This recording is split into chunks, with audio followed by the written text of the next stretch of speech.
Ipikit ang iyong mga matang maniwalang kaya mo. Haharapin, lalaban, walang susuko. Makakarating hanggang dulo. Maraming tanong, paano ba ito? May pag-alinlangan, may pagdududa. Kailangan lang tuklasin ano ba ang kaya mo. Ngumiti ka lang, bagong pag-asa'y naghihintay. Huwag kang matakot, kaya mo, kaya mo. Nagdadalawang isip, nanginginig, tumutulo ang luha, nagagalit. Gusto ko na lamang pumikit, pipilitin kong kumapit. Pangangamba ko'y mawawalan na, nararamdaman ng panibagong pag-asa. Ito na ang simula, bahagari nakikita na.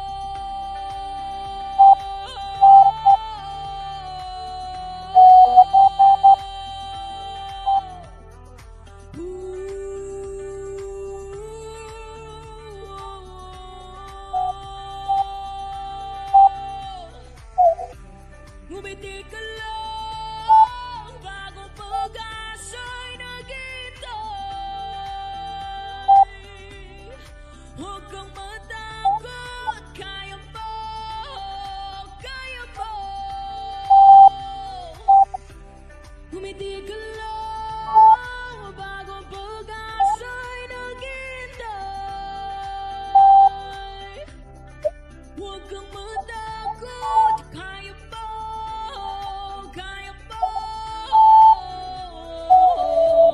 Ngumiti ka lang, bagong pag-asa'y naghihintay.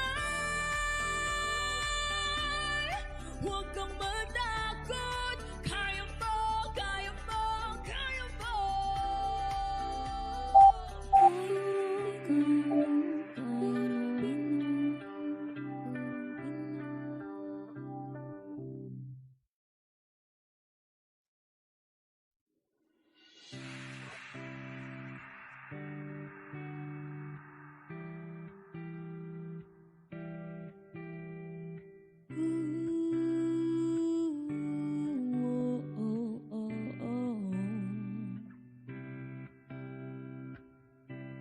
Ipikit ang iyong mga matang maniwalang kaya mo. Haharapin, lalaban, walang susuko. Makakarating hanggang dulo. Maraming tanong, paano ba ito? May pag-alinlangan, may pagdududa. Kailangan lang tuklasin ano ba ang kaya mo. Ngumiti ka lang, bagong pag-asa'y naghihintay. Huwag kang matakot. Alright, we are live mga kaguro. Of course, na-miss ko pa kayong lahat na. Of course, Happy New Year sa ating lahat na welcome back po sa Gurong Pinoy. And of course, tonight we are going to have another discussion. And tonight po, focus tayo sa ating professional education. Samahan niyo po ako. Ating pong hihimay-himay na naman yung ating mga items sa professional education. Of course, dito po sa Gurong Pinoy, hindi po namin kayo tinuturuan magmemorya, bagkos kayo po tinuturuan namin himayin yung ating po mga questions. And of course, tingnan po natin kung ano nga ba yung ating mga hints, ano nga ba yung ating mga clues, no? Kung paano nga ba tayo mag-derive ng ating tamang choice. para of course na by the time that you take the LET in March next year, handang-handa na po tayong lahat mga kaguro. And of course, on your screens right now, you can see our January schedule. No? Meron po tayong January schedule na nakikita nyo sa ating screens right now. Prof Ed tonight, this is January 10th. Of course, on Friday, you are going to have your discussion with Coach Toto for Gen Ed Math. No? Ongoing pa rin po yung ating LET Majorship Mid-Review discussions. Your part 3 is going to be by this weekend. Ganun pa rin po no, yung ating pong Civil Service Examination na review program, ongoing din po. You can also see the topics right now no, sa inyo po mga screens. Now, on Monday next week, no, magkakaroon po tayo ng social science, of course, still with Coach June. No, yung mahal na mahal po ninyong si Coach June.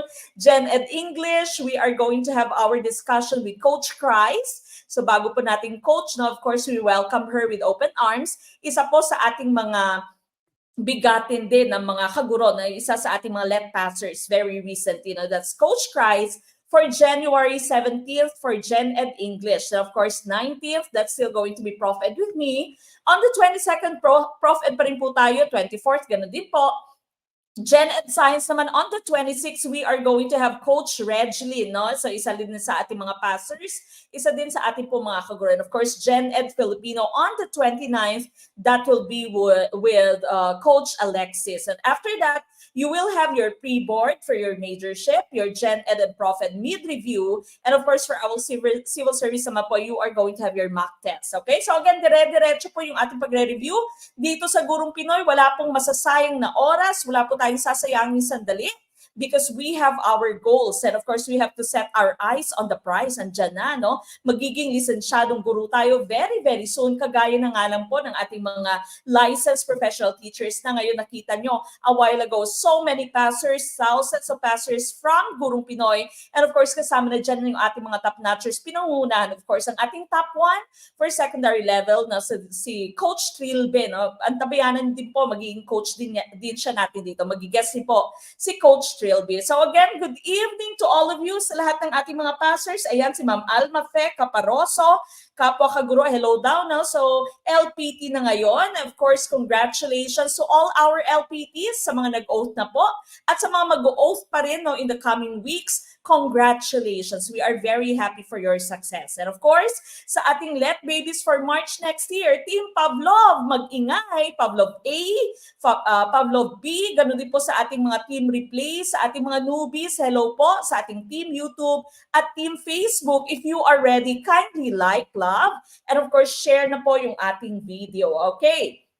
So again, this is professional education discussion. Like, love, and share our video na po. Napaka-importante that you are sharing our video.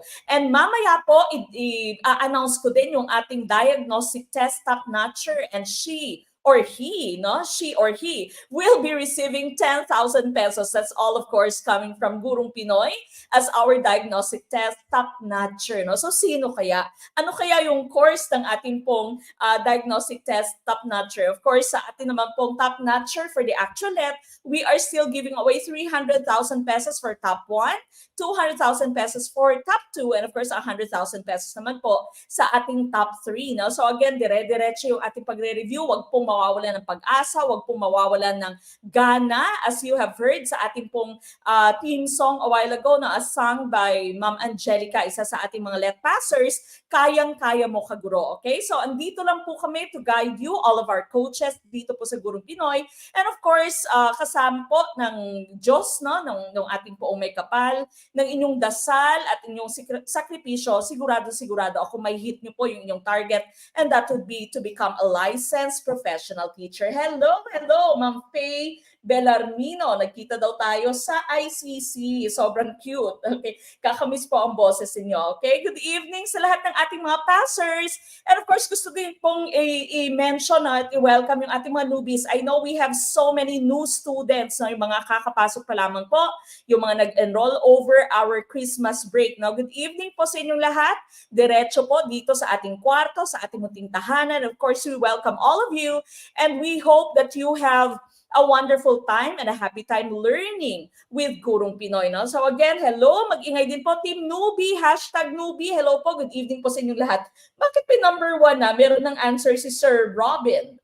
advances, Sir Robin. All right, so again, just like every night that we have our live stream, let us all have our opening prayer. No? Sasamahan niyo po ako, mga kaguro.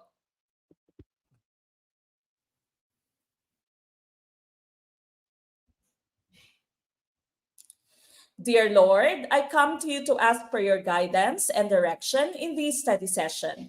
I ask that the Holy Spirit fill me with strength, creativity, and understanding to get through my studies without difficulty or sin. Help me hold my focus and attention.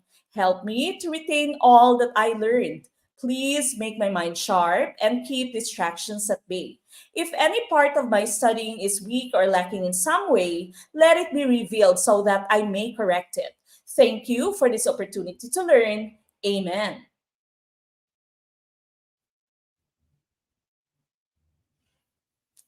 All right, now once again, this is Prof. Ed. Paki-like, love, and of course, paki-share na po ng ating video, no? Like, love, share our video. Share our video. Paki-like, love, and share na po ng ating video. Good evening po sa ating lahat, sa mga LPTs na. Sir Marvin de la Cruz, LPT na, sabi ni Sir Marvin, no? Si Sir Denmark del Mundo, I just want to say thank you dahil sobrang laki na itulong po ninyo. LPT na ako. No? So, Team Skinner here, sabi ni Sir Denmark. Good luck, March 2024. Let takers. Next na kayo, okay? All right. Ma'am Sherry Vinasoy, hello Ma'am Mek. Lagi pa rin po kitang napapanaginipan. Let Passer, March 2023. First taker. Hello Ma'am Cherry. Good evening po sa inyong lahat. Again, paki-like na po. Paki-like na po. And of course, paki-share na po ng ating video. Good evening po. Good evening po sa ating lahat. Active po talaga ako mag-attend sa live review. Since day one sa review at nakikipag-interact sa comment section, ang sarap talaga makinig. Lalo pag na-mention ang name mo ng mga coaches. Okay, so sabi nila pag nabasa ang name sa mga ng mga coaches, ang siguradong papasa ka. Kaya thank you so much Coach Mek sa isang nanay. Hindi ko man nabilang kung ilang beses po nabasa yung name, sabi ni Ma'am Alma Fe Caparoso. And of course, siya po ay isa ng licensed professional teacher. So again, no, as we have been repeating, maging active po sa ating discussion. Put your comments dyan po sa ating comment box. And of course, huwag pong kalimutan yung item number and the letter of your choice para po mas maging meaningful ang ating pong pagre-review. Okay, I guess everyone's ready. Again, like, love, share our video. Let us all start with question number 1.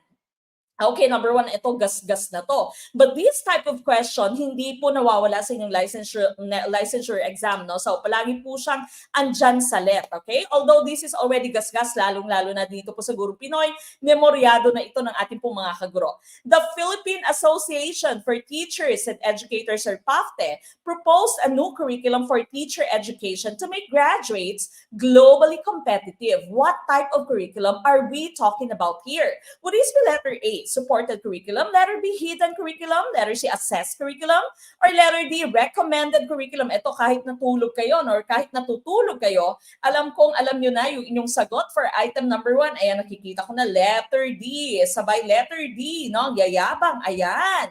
Yung mga babies ni Coach June, ayan na, ang yayabang na letter D. Ang sagot ng taong bayan ay letter D, no? So, tama kaya ang letter D? Yung mga newbies natin na saan, no?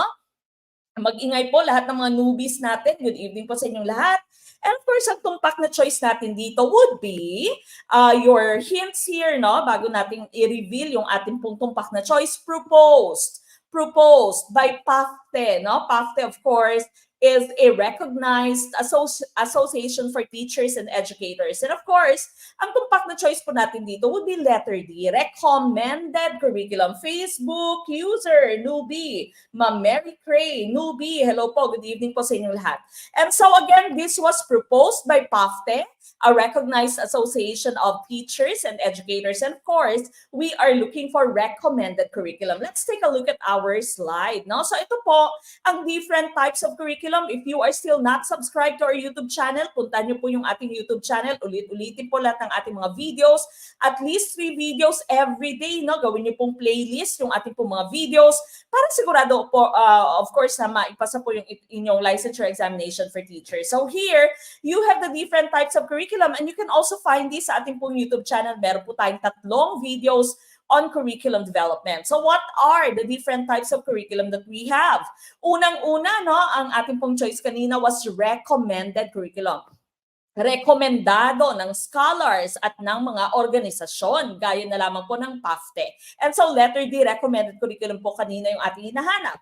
Written and hidden curriculums, no? Ito po ay magkabaliktad or ito po ay opposites. When you say written, this is also called your overt curriculum, no? Overt or explicit curriculum, kitang-kita. Bakit tinatawag siyang explicit, overt or written?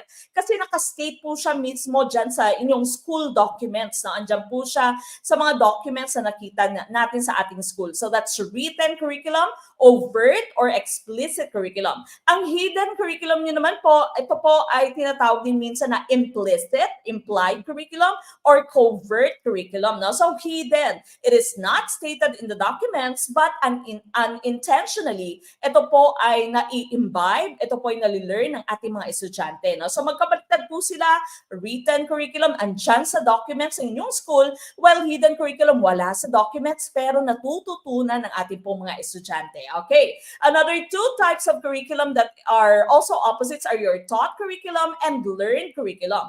Taught curriculum, ito yung tinuturo ng ating mga guro. No? Kaya siya tinawag na taught, itinuturo ng ating mga guro. Well, learned curriculum, ito po yung nalilearn, ito po yung natututunan ng ating pong mga estudyante. Okay, so taught curriculum, taught by the teachers, while learned curriculum are learned by the students. And of course, you still have two more. Supported curriculum po, ito ay suportado ng mga materials mo in the school, no? So textbooks, your instructional materials, your technology, no? So supported curriculum po ang tawag dyan. While assessed curriculum, that's the type of curriculum that you evaluate, no? That's the type of curriculum that you evaluate. But again, we were looking for recommended curriculum for number 1. Sa mga nakakuha ng tumpak na choice, congratulations, of course, sa mga naligwak, no? Better luck next time and move on kaagad. Okay lang po maligwak, okay lang po magkamali, importante po tayo natuto. Okay, so recommended curriculum, number 1, letter D. No? Sir Ray Vincent, good evening, LPT na po. Okay, congratulations again sa ating mga LPTs. Hindi ko na mabasa pa isa-isa yung inyong mga comments, but then again, we are very happy for your success. And of course, please continue sharing Gurong Pinoy. Good evening po. Okay, number 2, ito, medyo nakakadugo ng ilong. No? So based on the Philippine Professional Standards for Teachers, or your PPST, in which career category would teachers who manifest professional independence in the application of skills vital to the teaching and learning process fall, no? Manifest professional independence. Would this be letter A, career 1, beginning teachers? Letter B, career 2, proficient teachers? Letter C, career 3, highly proficient teachers? Or letter D, career 4, distinguished teachers? So what do you think is the right choice? Number 2. Sa mga newbies natin, okay lang po, mag-ingay din po kayo. Huwag po kayong maunahan, no? Kumbaga, huwag po kayong maging shy. Huwag po kayong mahiya sa ating mga team thunders or sa mga matatagal na po nating mga miyembro dito. Facebook user, pa-shout out, Ma'am City Aunal Haron Amilasan, LPT, ngayong March 17, 2024. Top 1, inshallah. Okay, good evening po sa lahat ng ating mga Muslim brothers and sisters. Okay? Dating nag-iingay lang dito, tapos ngayon LPT na. Thank you so much, Coach Met. That's coming from Sir Ray Vincent. LPT na, of course. Okay, number 2. Letter B, mag-ingay tayo mga newbies. Huwag tayong mahiya, sabi ni Coach Toto. Okay, hello Coach Toto, good evening po. LPT, just one take, no? Congratulations, thank you. Sabi ni Sir Salting Inguilio Justin, good evening. Okay, I see a lot of letter B's. And of course, ang tumpak na choice natin dito would be letter B. Career 2, proficient teachers. No? So ayan, proficient teachers, career 2. Because of course, ang hint po dito would be independence. No? So independent na siya. Wala na siyang kailangang pag-guide pa ng mga mentors. No? Hindi na siya mentee, kumbaga. No? So letter B, career 2, proficient teachers, ang ating pong tumpak na choice here. Okay, so if we are thinking about the different career stages sa ating pong PPST, our hint would be BE, PhD. Okay, BE, PhD. Ano nga bang ibig sabihin ng BE, PhD? No? So career stage number 1 is BE, beginning teachers. So beginning teachers, ito yung mga klase ng guro na nakagain pa lamang ng qualifications for entry. No? So, and these are the type of teachers na kailangan pa ng support, di ba? So, suportado pa sila, may guidance pa sila, meron silang mentor, kumbaga newbies, no? Yung mga newbies nating mga guro, no? They have gained qualifications for entry. Kunwari kayo, yung mga bagong-bago nating LPT, so once you get into DepEd, kagaya nga ng dreams ng karamihan sa atin, na you will be called teachers as those that are at career stage 1 or beginning teachers. Na meron lamang kayong qualifications for entry. You are qualified to become a teacher, a professional teacher in the teaching field. Na suportado pa po kayo ng inyong mga mentors. So, okay, so again, that would be beginning teachers, career stage 1. Now, P is proficient teachers or career stage 2. Career stage 2, proficient teachers, ito yung ating hinahanap kanina, no? Ito po yung ating hint. Independent na po sila and they are already practicing acceptable standards of teaching. No? So they are professionally independent, wala ng support, wala ng mentors, they're already practicing acceptable standards or following acceptable standards of teaching. That's your proficient teachers. Now H would be highly proficient teachers or career stage 3. So here, your hints would be consistent performance, consistent display of high level of performance, and they can become your mentors. Now, if there is going to be a question in your LET, saan mo makikita yung mga master teachers? Now, your master teachers would fall under your career stage 3 or your highly proficient teachers. So, yan po, master teachers would fall under your career stage 3 or highly proficient teachers. And of course, your last stage here, no, the distinguished teachers, career stage 4, these have the highest standards, global practice, no, global best practice. They are leaders in education. They are contributors to your professions. Kumbaga, rurok ng tagumpay na po tong distinguished teachers natin. So again, that's B, PhD, no, beginning, your proficient, your highly proficient, and of course, your distinguished teachers. Beginning teachers, my qualifications pa lamang, no? Qualified, but they need support. Your proficient teachers, they're already independent. Wala na pong support, no? They can already practice acceptable standards of teaching. Highly proficient teachers, consistent na yung display nila ng performance, and they can become mentors, no? Your master teachers would fall under your highly proficient teachers. Of course, distinguished teachers, rurok ng tagumpay, no? Highest, global best practice, leaders, contributors, okay? So those are the different career stages under your PPST. So kanina po yung ating hinahanap was letter B, proficient teachers, career stage 2. All right, we go to item number 3. Okay, number 3, considering that curriculum is a dynamic process, this person puts premium in the role of the teacher's participation in developing the curriculum. Letter A, William Alexander. Letter B, Galen Saylor. Letter C, Hilda Taba. Or letter D, Ralph Tyler. Who is our choice? Ayan, teachers, participation, yung focus ng kanyang curriculum model. Who is this? Okay, so ito medyo alam na din natin yung klase ng question na ito, no? Hindi din ito nawawala po sa inyong licensure exam for teachers. Of course, lahat po yung ating ini-include sa ating pong mga tests, sa ating pong quizzes, sa ating pong discussion are all those items that you will find, that you will see in your actual LET, no? So wala na pong shock, kumbaga. Once you have opened or once you open your licensure examination for teachers na booklet, walang shock. Kasi andyan, ay, okay, na-discuss to. Ay, sinabi to ni Coach Toto, no? Ito, kung paano ito i-compute, kung paano ito isosolve. Ito, nasagot ito ni Coach June, no? Ito, nabanggit ito ni Coach Algin, or ni Coach Alexis, or whoever your coaches are, no? So, iba pang coaches dito po sa Gurong Pinoy. And so, hindi po kayo masashock. I'm pretty sure you are going to have a smooth time, no, answering your licensure examination for teachers. Okay? Batiin ko lamang yung mga nakikita ko pong mga licensed professional teachers na dito. Sir Armand Iglesias, good evening po. What is our choice? I see a lot of letter C's for question number 3. And of course, letter C is tumpak. Now that's Hilda Taba for letter C. Okay, letter C for number 3. Teachers' participation. Now that's Hilda Taba. Now, before we go to our discussion of the curriculum now by Hilda Taba, let's take a look at the different other choices that we have here. Si William Alexander po at si Galen Saylor, they have the same curriculum model. No? So Saylor, Alexander Lewis curriculum development models, their curriculum development models had 4 stages. No? Napaka-simple. Napaka-common na stages. So, una-una, selection of goals. Nagsisimula lagi sa goals. Now, what are the objectives? What are your learning objectives? What are your goals? Now, after that, you design the curriculum. Now, design the curriculum. What will be the classroom activities?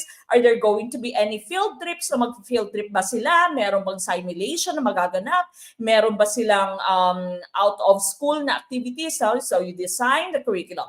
After that, of course, once you already have the curriculum design, you implement it. No? So, yan na. Pupunta na si teacher inside the classroom and implement the curriculum. And after that, of course, napaka-importante that you evaluate. You check whether the curriculum is working or not. No? So, that's your Saylor Alexander Lewis curriculum development model. Now, what about Ralph Tyler?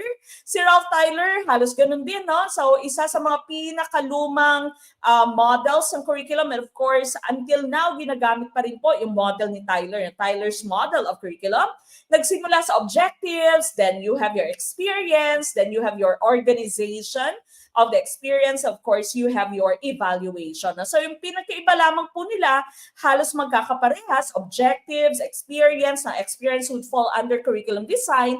Ang iba lang dito, nagkaiba would be organization of your experiences. No? So, inorganize niya yung parte ng kanyang curriculum design, and after that, you also still have your evaluation. Okay, that's Ralph Tyler's curriculum model. Let's take a look at Hilda Tabas. No? So ito po yung grassroots model. No? So grassroots approach yung kay Hilda Tabas. So itong sabi niya, curriculum is developed by the people who are actually involved with it.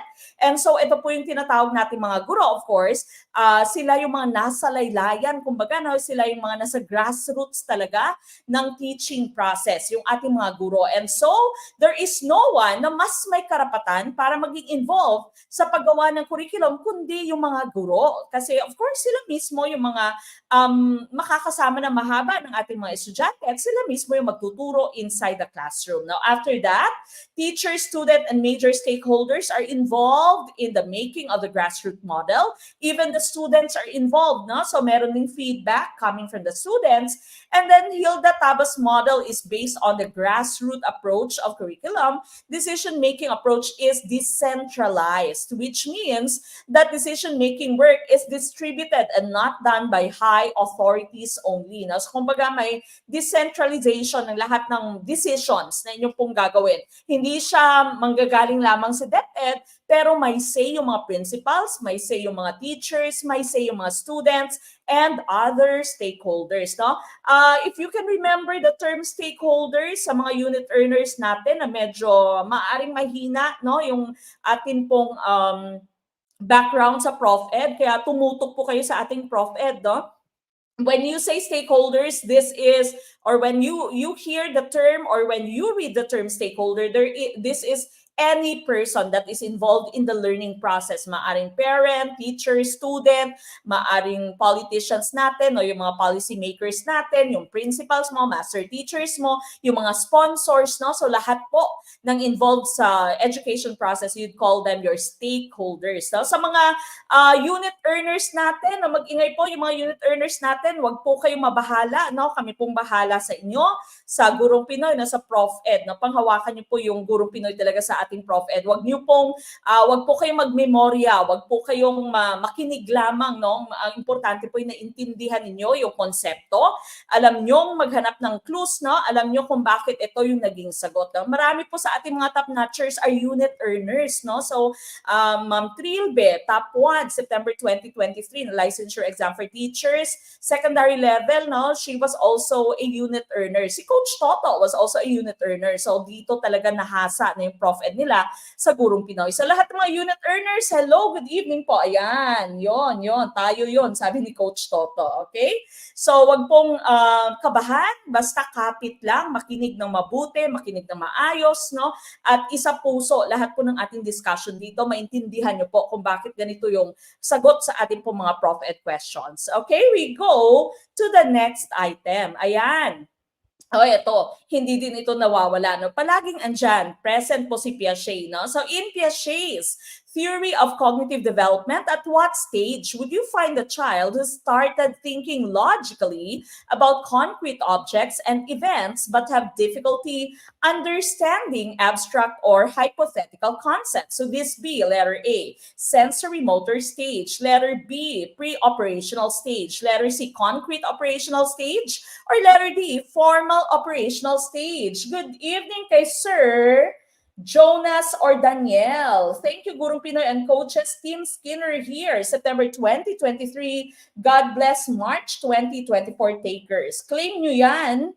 Hashtag LPT. Maraming salamat po. No? Ayan, nagpa-super sticker si Sir Jonas, no? Sir Jonas or Daniel sa ating pong YouTube channel. Good evening po sa mga nakikinig sa atin dyan po sa YouTube. Maraming salamat po. And of course, congratulations, Sir Jonas. Ayan. Ano kaya ang ating tumpak na choice for number 4? I see a lot of letter C's. Letter C's. May ilang letter D, meron din namang letter B, pero karamihan will be letter C, no? So ano kaya ang ating tumpak na choice dito? Maghanap po muna tayo ng ating hints. Ayan. Started thinking logically about concrete objects, konkretong objects, no? So hindi pa siya nakakapag-understand ng abstract or hypothetical concepts. So kapag siya po'y tinuturuan, kailangan pong merong examples na concrete objects. Kailangan po may konkretong objects, no? Meron siya nakikita, no? So what stage under your cognitive development theory by Piaget would this be? No? Sensory motor, pre-operational, concrete operational, or formal operational stage. And of course, ang ating pong tumpak na choice here would be letter C, concrete operational stage. Ayan na, concrete objects. Difficult pa sa kanya yung abstract. So, hindi pa po siya sa formal operational. No? So, letter C ang ating pong tumpak na choice dito. Okay? Let's take a look at your slide. No? So, here are the different stages of cognitive development according to Jean Piaget. No? So, unang-una, meron kang sensory motor stage, then followed by your pre-operational stage, concrete operational stage, na yan po, concrete operational stage, and formal operational stage. No? So we'd always use the mnemonics.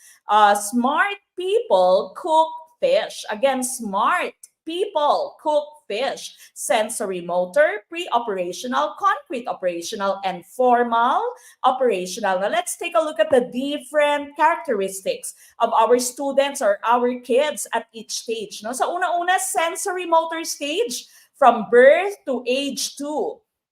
So here, some characteristics of your kids would be stranger anxiety. Ang stranger anxiety po, takot yung bata sa mga hindi niya kakilala. So kapag siya po ikinuha ng isang tao na hindi niya kakilala, yung mga kamag-anak na malayong kamag-anak, no, during your reunion, for example, iiyak yung inyong anak. No? So hindi po siya iiyak dahil siya'y naninibago, pero siya po umiiyak talaga dahil natural sa kanila. No? At this stage, meron po silang stranger anxiety. Reflexes, no? Ito po lumalabasin po ito sa inyong left, sa inyong Prof Ed. Now, when you say reflexes, these are innate characteristics, these are innate responses. Kumbaga, kapag sinabi niyo pong reflex, hindi siya tinuro sa atin, innate siya, kumbaga inborn, no? Alam na natin kung paanong gawin ang mga bagay na ito. For example, coughing. Wala nang nagturo sa atin kung paano umubo. Yawning, no? Maghikab. Wala pong nagturo sa atin kung paano maghikab. No? Alam lang natin gawin. No? Those are parts of our reflexes. No? So, reflex differences are very apparent and very distinct, no, sa ating pong sensory motor stage. And of course, you also have your object permanence. When you say object permanence, alam na ng bata na kahit na nasa ilalim ng kumot yung isang bagay, andyan pa rin yung bagay, no? So the child has already acquired object permanence. Kapag wala pa pong object permanence yung bata, nag-enjoy pa siya sa peekaboo, no? Enjoy pa siya sa peekaboo kasi ito yung tinatawag natin na stage na out of sight, out of mind. Kapag wala sa harapan niya, nakakalimutan niya. Kapag tinakpan mo po yung inyong mukha, nakakalimutan niya yung na andyan ka, no? Kasi wala pa siyang object permanence. But once the child has reached object permanence, alam na niya na, andyan lang si nanay. Andyan lang yung bola sa ilalim ng kumot. No? So those are some characteristics under your sensory motor stage. Pre-operational stage, the next stage, no, these are the most important characteristics. Unang-una, egocentrism. Napaka-selfish ng bata during this stage. No? Akala niya, kung ano yung nakikita niya, kung ano yung nararamdaman niya, yun din yung nararamdaman ng ibang tao, yun din yung nakakita ng ibang tao. No? That's egocentrism. The child's selfishness. Animism, no? Akala niya lahat ng bagay sa paligid niya ay living, or akala niya lahat ng bagay sa paligid niya ay tao, no? So animism po yung tawag dyan. And symbolic thinking, the imagination of our kids during this time is very rich, no? Napakayaman ang kanilang imagination. So ayan, no, naglalaro siya with the manika, no? Akala niya nakakakain talaga yung manika, no? So susubuan niya yung manika, no? That's part of your symbolic thinking, and also of course of your animism. And here, your child also has centration. Kapag sinabi mo pong centration, nakasentro, nakatuon lamang yung thinking ng bata or yung focus ng bata sa isang aspeto ng isang bagay, no? So kapag nilipat mo yung contents ng baso sa isang taller, narrower glass, the child would think na nadagdagan, no? Mas marami yung laman ng taller, narrower glass kaysa dito sa wider glass, no? Kasi that's centration. Nakatuon lamang yung focus ng bata sa isang aspeto ng isang bagay, no? So centration po yan. Those would still be part of your pre-operational stage. Ito po kanina yung ating hinahanap, concrete operational stage. Also here, the child already has some levels of logic, pero kailangan pa rin na merong konkretong bagay na iyong pinipresent as a teacher or as a parent, no? So here, the child already has decentration. Yung opposite po yan ng centration, no? So decentration, nakikita na niya yung iba-iba pang aspects ng isang bagay, hindi lamang nakatuon sa isang aspeto. Conservation, the child knows na even if nilipat mo siya sa isang taller, narrower glass, ganun pa rin yung amount ng tubig, no? Ng tubig. The amount of water has been conserved. Now, that's conservation. Seriation, the child can already form series. No? So, the child can arrange your things, your objects from smallest to biggest, or from, say, shortest to longest. No? So, nakakapag-form na po siya ng series. And reversibility, example dito would be, the child can already perform subtraction. Alam na niya na, subtraction is the opposite of addition. That would be reversibility. Okay? So, these are some characteristics of a child under your concrete operational stage. And of course, you have your formal operations above 12, no? 12 and above. Hypothetical thinking is done. Your child already has logic. Abstraction can already be done. Okay, so again, sensory motor, pre-operational, concrete operational, formal operational. Now, smart people cook fish. That would be your cognitive development theory by Jean Piaget. Okay, but we were looking for concrete operational sa ating pong question kanina. All right, we go to our next item. Okay. In B.F. Skinner's operant conditioning theory, a boy being praised by his parents for passing the exams is an example of letter A, positive reinforcement, letter B, negative reinforcement, letter C, neutral reinforcement, or letter D, stimuli. What is our choice? Okay, what do you think is the right choice? I see letter A's. Ang bibilis ninyong mag-type. Ayan, from Marawi City, Facebook user. Marawi City Hall. Good evening po. Nasa mga Facebook users natin, yung mga hindi ko po nakikita yung inyong names, no? Whenever we post our link for StreamYard, meron pong link dyan sa ibaba na i-allow ang StreamYard. So, i-allow nyo po. I-click nyo po yan every time that we have our live stream para po nakikita ko yung inyong names. Ayan.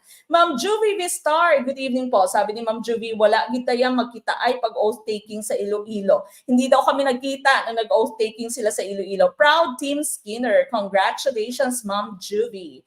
Okay, letter A for item number 5.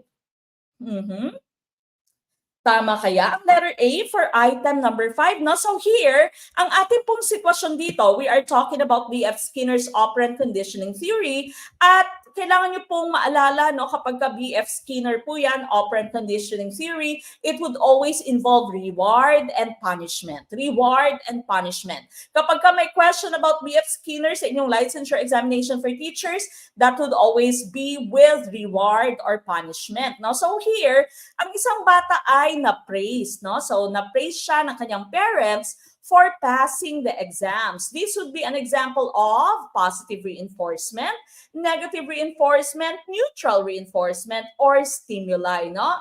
Ang ating pong tumpak na choice here would be letter A, positive reinforcement. Bakit po? Bakit positive reinforcement? Bakit Coach Mek? No? So, here you have two different types of terms. Kapag sinabi mo pong reinforcement, this is meant to increase good behavior. Binibigyan mo siya ng reinforcement if you'd want the child to increase good behavior. Ang punishment naman po, ito po ay ginagawa kapag gusto mong i-decrease yung kanyang bad behavior, no? So magkaiba po sila ng kumbaga ng goal, ng layon, no? Yung reinforcement would be to add or to increase positive behavior. Your punishment is to decrease negative behavior. Tapos meron ka din pong tinatawag na positive or negative. Ang pinagkaiba po ng positive and negative, kapag sinabi mong positive, meron kang dinadagdag.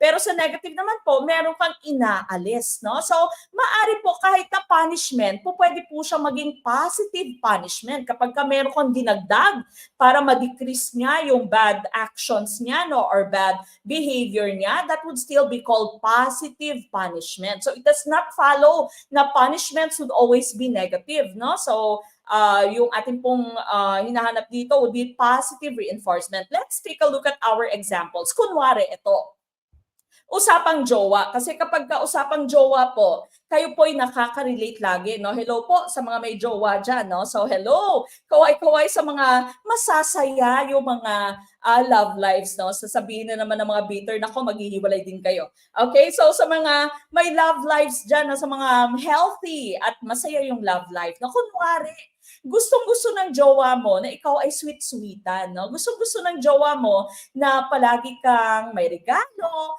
or palagi kang may pa-date sa kanya, no? Or palagi kang sweet sa kanya. Okay. Now, kunwari, at one point, no, sa isang sitwasyon, naging sweet ka sa iyong jowa. Ngayon, gagamit yung jowa mo ng reinforcement kasi gusto niya na ma-increase yung action mo na yon, no, yung sweetness mo sa kanya, no. So, an example of your positive reinforcement would be pa-dinner, no. Ayan, magpapakain ang iyong jowa, pakakainin ka niya, ay, na-happy ako kasi sweet ka, na-happy ako kasi nag-I love you ka, na-happy ako kasi nauna kang mag-good morning kanina, no? So, gusto kong i-increase mo yung good behavior mo na yan. And so, magbibigay ako ng positive reinforcement, which is pa-dinner, no? So, para gusto niya, palagi, no, i-increase mo yung pagiging sweet-sweetan mo sa kanya.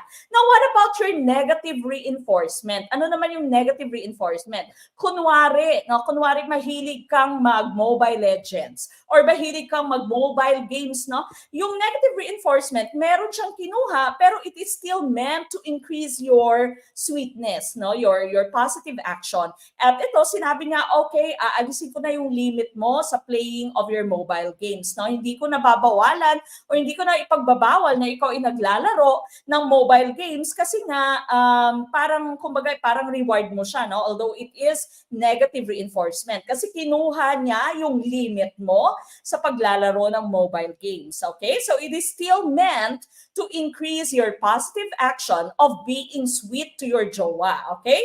Now, what about your positive punishment? No? Positive punishment, kunwari, ikaw ay hindi sweet, no? Kunwari, sabi ng jowa mo, oy, manood naman tayo ng MMFF na movies, no? Ng Rewind, or ng Firefly, or ng Malyari, or whatever na MMFF movies, no? So, pero ikaw ay wala kang pake, hindi mo siya dinate, no? Hindi ka sweet sa kanya, kunwari, no? And your jowa would want to decrease that bad behavior of yours, no? At bibigyan ka niya ng positive punishment. Meron siyang dinagdag, meron siyang inintroduce, pero yung action na yan was meant to decrease your bad behavior. And ang example po natin dito, magbibigay siya ng ultimatum, no? So, kapag ka hindi mo pa ako dinate, for example, hindi mo ako dinate within this week, no? Wala na, makikipag-break na ako sa iyo, no? Kapag ka hindi ka nag-set up, for example, ng engagement party for me, no? So, wala na. Ultimatum yung kanyang binigay, no? So, kumbaga, meron siyang binigay, meron siyang dinagdag, pero yung dinagdag niya was meant to decrease your bad behavior, no? Nag-decrease siya ng bad behavior. The goal was to decrease your bad behavior. Now, what about your negative punishment? Negative punishment, again, kapag negative, meron po siyang inaalis. But because it is a punishment, it is still meant to decrease your bad behavior. Ang example natin dito, binawi ng jowa mo lahat ng naging gifts niya sa'yo. So, ayan, wala kang motor tuloy. Okay? Nawalan ka ng motor. Kinuha niya lahat ng regalo na ibigay na niya sa'yo. Ayan, may 299 engagement ring ako nakikita dito sa ating comment box, no? So, binawi ngayon, negative. Meron siyang kinuha, and it is meant to decrease your bad action. A negative punishment. Kinuha ng jowa mo lahat ng naging gift niya sa'yo. Okay? So, wala ka ng motor, wala ka ng cellphone, lahat ng t-shirts binawi, lahat ng shorts binawi. Naku, sana yung briefs hindi binigay ng jowa, no? Baka mag-New Year ka walang saplot, di ba? So, that's negative punishment. Meron siyang inalis, and the goal was to decrease your bad behavior, no? So, sana po klaro. Ano yung esophagus? Hindi ko alam yung esophagus, okay? Ayan, 299 PHP engagement ring. Okay? So, sana po klaro kapag reinforcement, no, it is meant to increase good behavior. Punishment is meant to decrease bad behavior. Both of them can be positive or negative. Kapag positive, merong dinadagdag. Kapag negative, merong nire-remove. Kaya po positive reinforcement tayo dito kasi gusto ng parents na ma-increase yung kanyang good behavior, di ba? Passing the exam. So, gusto nilang mag-aral pa siya ng mabuti para maipasa yung mga exams niya, at yung dinagdag nila was praising, no? So, positive dahil nagdagdag sila ng praise, and reinforcement because it was meant to increase good behavior. Okay? And so, ang tumpak na choice po natin dito would be letter A for number 5. Okay, bago po tayo magpatuloy sa ating question number 6, akin na pong i-announce yung ating top notcher for our diagnostic test. And of course, this person would be receiving 10,000 pesos, no, from Gurong Pinoy. And this person is none other than, sino kaya?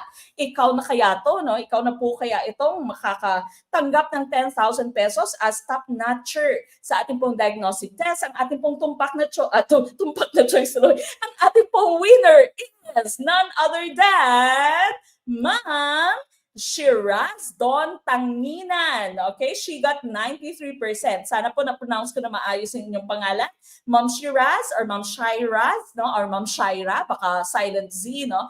Ma'am Shiraz Don Tanginan. She got 93% sa ating pong diagnostic test, and she is from Cebu Technological University, no, main campus. Ang kanya pong major was mathematics. No? So BS Ed Math, aba, nangangamoy top notcher na naman to. Excited na ako sa mga bagong-bago nating top notcher sa darating na licensure examination for teachers. No?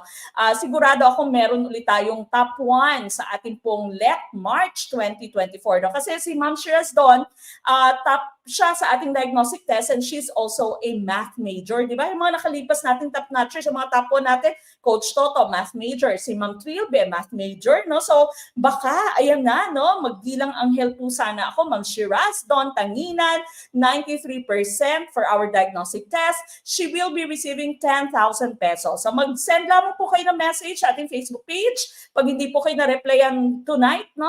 Maaaring bukas po kayo ma-replyan. But of course, hindi po nagiging bato ang biyaya dito sa Gurong Pinoy. No? Once we say we are giving away this amount, we really do make sure that we give it away. No? So, dumarating po yung biyaya dito sa Gurong Pinoy. Of course, congratulations, Ma'am Shiraz Don Tanginan, 10,000 pesos as our diagnostic test top-notcher. Okay?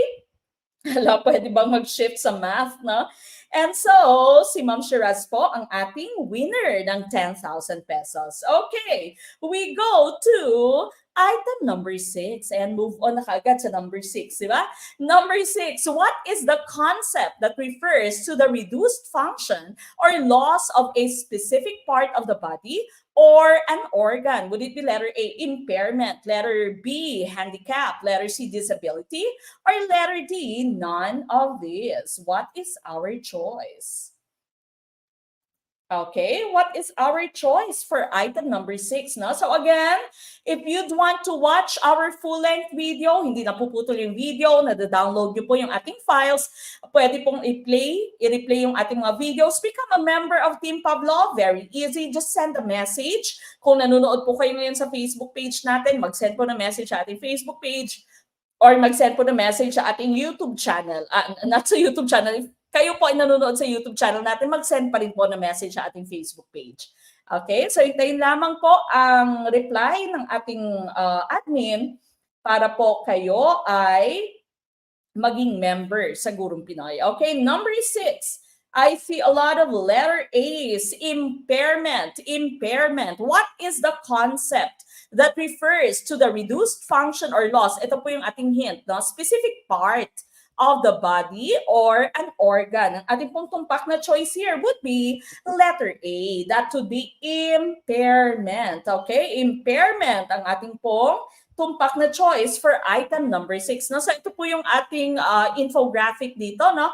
Impairment versus disability versus an handicap. No? So IDH. Po, pwede po kayong gumawa ng sarili ninyong mnemonics, no, for IDH. Ako kasi, yung nagawa ko mnemonics would be Iloilo Doctors Hospital, di ba? So, IDH. Po, pwedeng I don't hurt, or it doesn't hurt, or I don't heal, or I don't help, no? Po, pwede pong ganyan yung maging mnemonics ninyo.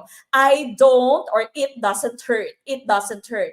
I don't heal. I don't hurt, no? Or it doesn't hurt, no? So, impairment, disability, handicap. When you say impairment, ito po yung ating hinahanap dito sa ating question, it is for a specific part or of your body or of an organ. No? So here, for example, when you say that a person has visual impairment, that means meron siyang defective na eye. No? Defective po yung kanyang eye. There's something wrong with the person's eye. No? It is for a specific part. So that would be called an impairment.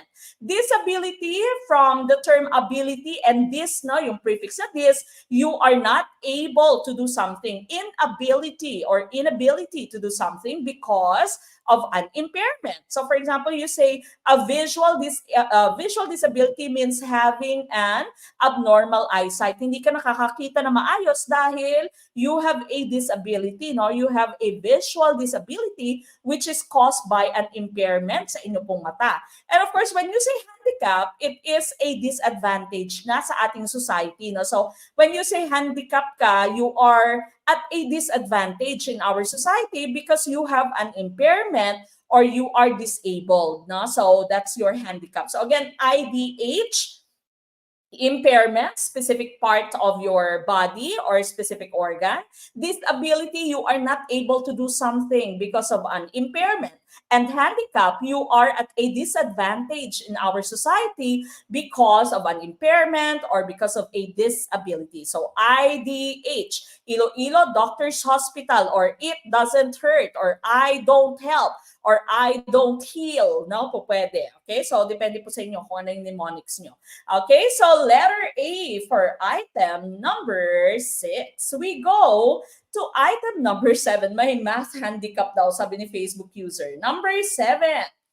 Okay, which of these statements reflects active learning best? Active learning, we're looking for active learning. Would it be letter A, I became interested in the school, I feel it is my school now?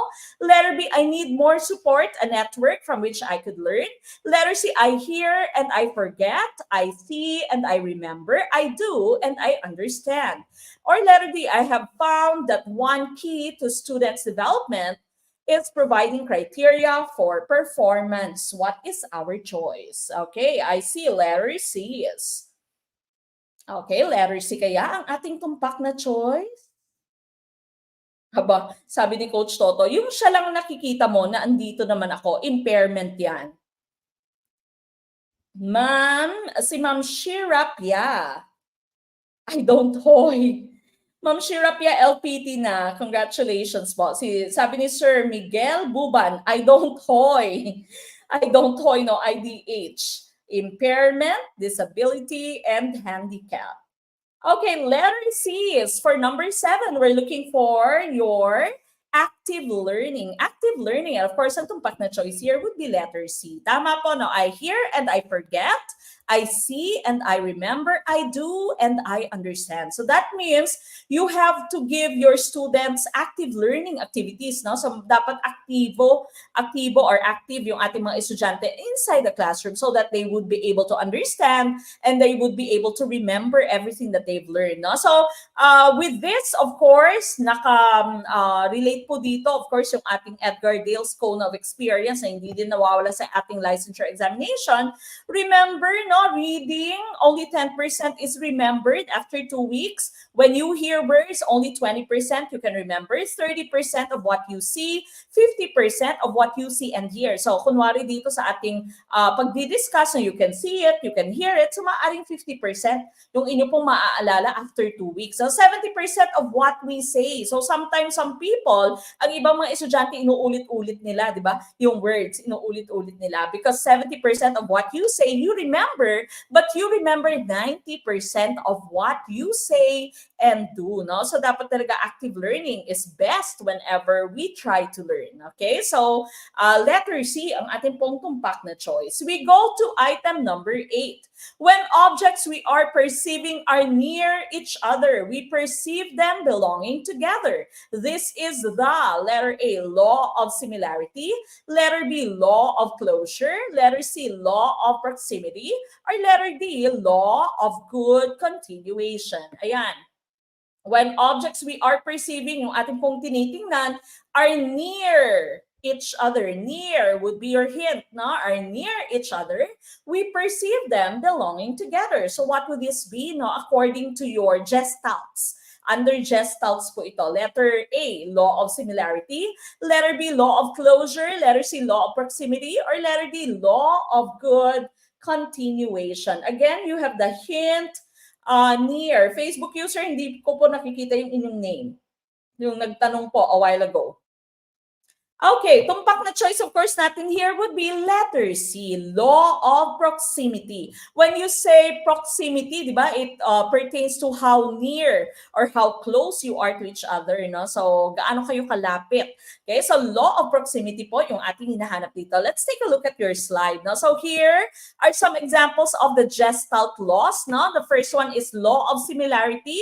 But when you say law of similarity, if they look the same, then we perceive them to be belonging to the same group, no? Kapag kaparehas yung kanilang itsura, iniisip po natin na kabilang sila sa isang grupo, kaya meron tayong pa-uniform, di ba? Meron tayong pa-uniform sa mga basketball, kahit sa schools na may uniform, kasi pag nakita mong parehas yung kanilang damit, nape-perceive mo kaagad na magkasama sila sa isang grupo, okay? That's the law of similarity. Law of pregnance or the law of good figure, no? Yung law of good figure naman po, sabi ng law of good figure ng ating Gestalt laws, kapag ka na-present yung isang object or isang symbol sa atin, no, isang bagay sa atin, our minds would always try to perceive it in the simplest way that our minds can, no? The simplest possible way, okay? So that's the law of good figure. Nape-perceive ng mind natin at the simplest possible way, no? So again, that's the law of good figure or law of pregnance. So ito yung law of proximity, yung ating pong hinahanap kanina, yung mga bagay na magkakatabi, yung mga bagay na magkakalapit, no? We perceive them to be together. So kunwari itong tatlong columns, we would perceive them to be belonging to one group, no? So hindi ito kagrupo kasi nga ito ay mas malayo. So itong tatlong columns naman, dahil magkakalapit sila sa isa't isa, ito din ay nape-perceive natin as belonging to one group. That would be the law of proximity. The law of continuity, kahit na hindi continuous, no? Kahit na ito ay kalat-kalat na mga dots, our minds would perceive it to be continuous, no? So our minds would perceive na dire-diretso yan, no? They belong to the same group. Dire-diretso yan, dapat tinitingnan mo siya ni dire-diretso. Okay, that's the law of continuity. The law of closure, kahit na hindi close yung object or ang figure, the brain would still tell us na that is one figure. You are actually looking at a parallelogram or square, no? So or diamond, no? So your brain would tell you na the figure is closed, although it is not. Okay, so that's the law of closure. The law of common region, if two objects are enclosed at the same space, no, within the same space, then we think of them as belonging to the same group. Kunwari itong dalawang dots dito, no, they are in the same they are within the circle, and so we think na magkagrupo tong dalawang to. Ito hindi nila kagrupo, di ba? Kasi ito these two other dots belong to this circle. Okay, so that's the law of common region, but we were looking for the law of proximity for this item. We go to item number 9. Thorndike's law of effect states that a connection between stimulus and response is strengthened when the consequence is letter A, repeated, letter B, negative, letter C, pleasurable, or letter D, positive. What is our choice? Okay, so again, if you'd want to enjoy the full-length video na hindi po napuputol yung video, dire-diretso po, pwede niyo pong i-replay. You can download our file. Ito pong file, no, yung ginagamit ko mamaya, po pwede pong i-download ito in PDF form, no? So PDF format na po siya. Become a member of Team Pavlov. Just send a message through our Facebook page. The same Facebook page kung saan po kayo nanonood ngayon. Sa mga bagong members po natin, no, make sure that you have watched our orientation video. Siya po yung pinakaunang video, nasa baba, no? Punta po kayo sa media, then click videos, yung very first video para po mas klaro sa inyo, no, yung proseso po ng ating pagre-review. Okay, what is our choice? Hala. Iba-iba yung inyong sagot, but I see a lot of letter D's. Okay? Thorndike's law of effect states that a connection between stimulus and response is strengthened when the consequence is. The law of effect, di ba? Law of effect. Your stimulus-response connection is strengthened when the consequence, when the effect, no? Another term for consequence would be the effect, when the effect is letter D, positive. Tama po yung positive. Kapag ka positive, yung naging epekto, uulitin at uulitin ng estudyante yung kanyang ginawa or yung kanyang action or yung kanyang experience. And so yung connection between the stimulus and the response would be strengthened. Okay? So letter D, positive, yung ating pong hinahanap. Now remember, Thorndike's 3 laws of learning. No? So unang-una, law of effect. Yan po yung law of effect natin. Kapag positive yung effect, then the behavior will be repeated. No? Law of exercise, practice makes perfect. If you try to do something more often, no, then you become better at doing it. No? So practice makes perfect. Yan yung ibig sabihin ng law of exercise. Kaya tayo may mga pa-drills dito po sa Gurong Pinoy. And of course, law of readiness, dapat ready yung isang estudyante na matuto. No? Hindi po pwedeng turuan mo siya ng isang bagay na hindi kayang abutin ng kanyang kamalayan, no? Hindi kayang abutin ng kanyang edad. No? So dapat ready siya physically, mentally, emotionally. Okay? So that's your law of readiness. But here, positive ang ating pong tumpak na choice. Okay? We go to number 10.